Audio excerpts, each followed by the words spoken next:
Have you ever felt that the world is in chaos, that answers seem distant? What if I told you that, millennia ago, God already spoke directly to these longings through a prophetic voice that echoes even today? Hello, and welcome to Grace Moments. Today, our journey takes us to the heart of one of God's greatest prophets, Isaiah. His words are not mere ancient records. They are living flames that have spanned time, shaping faith and touching millions of hearts.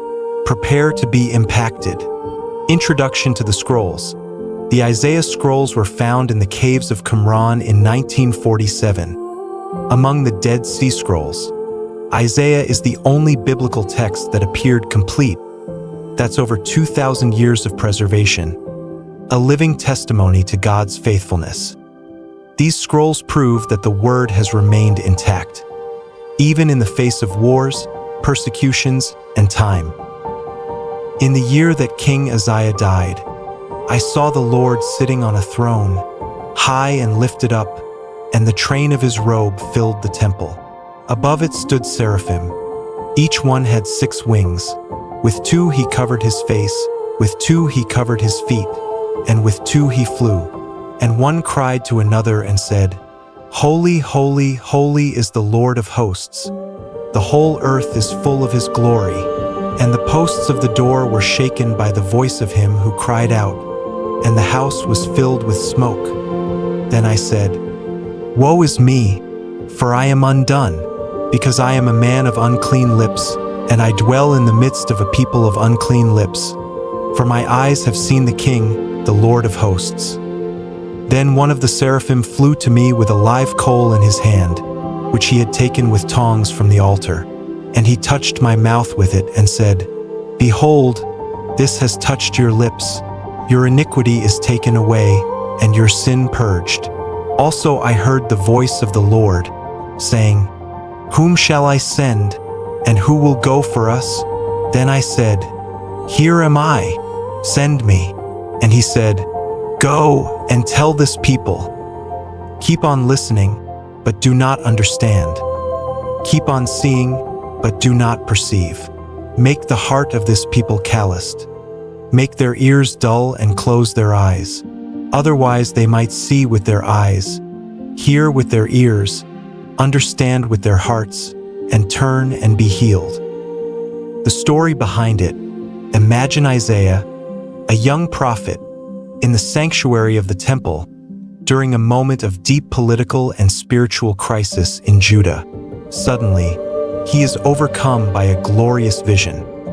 God enthroned, high and exalted, with seraphim crying out, "Holy, holy, holy." In the face of such holiness and power, Isaiah's first reaction is not one of joy or pride, but of overwhelming fear and a profound recognition of his own impurity and that of his people. He feels unworthy to be in the presence of the heavenly King. The explanation: this moment is a landmark for anyone who will be used by God. Isaiah first needed to recognize his total dependence and the inherent sinfulness of all humanity in order to be used by God. It is a call to humility and purification before divine service. Second passage. Who has believed our report?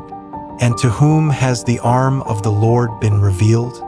For he grew up before him like a tender shoot, and like a root out of dry ground. He has no form or comeliness, and when we see him, there is no beauty that we should desire him. He is despised and rejected by men, a man of sorrows and acquainted with grief. And we hid, as it were, our faces from him. He was despised, and we did not esteem him.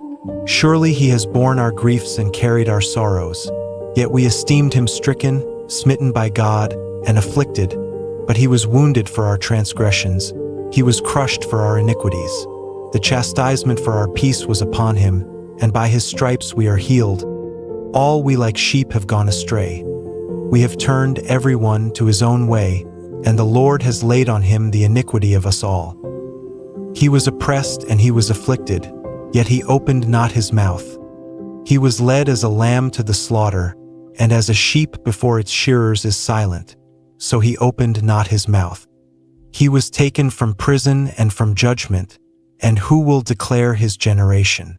For he was cut off from the land of the living. For the transgressions of my people he was stricken. The story behind it. This passage is part of the iconic Song of the Suffering Servant, one of the most profound and detailed prophetic texts in the Old Testament. Written centuries beforehand, Isaiah vividly describes an individual who would be humble, rejected, and, surprisingly, bear the suffering and punishment for the sins of others, not for his own. It's a vivid image of the perfect sacrifice.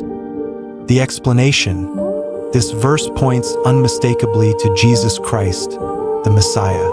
It details his vicarious suffering, the idea that he suffered in our place so that we might have peace and healing. The passage is central to understanding Christian redemption, showing God's sacrificial love that provided salvation through the suffering of his Son.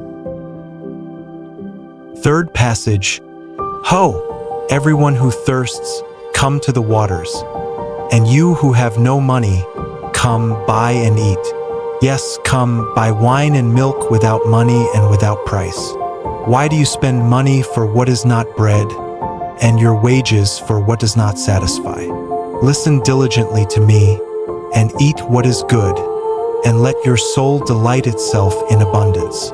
Incline your ear, and come to me. Hear, and your soul shall live, and I will make an everlasting covenant with you, the sure mercies of David. Indeed, I have given him as a witness to the peoples, a leader and commander for the peoples. Surely you shall call a nation you do not know, and nations who do not know you shall run to you, because of the Lord your God, and the Holy One of Israel. For he has glorified you. Seek the Lord while he may be found. Call upon him while he is near. Let the wicked forsake his way, and the unrighteous man his thoughts. Let him return to the Lord, and he will have mercy on him, and to our God, for he will abundantly pardon. For my thoughts are not your thoughts, nor are your ways my ways, says the Lord. The story behind it. This chapter of Isaiah is a passionate invitation from God to humanity. He addresses those who are spiritually thirsty and dissatisfied with what the world offers.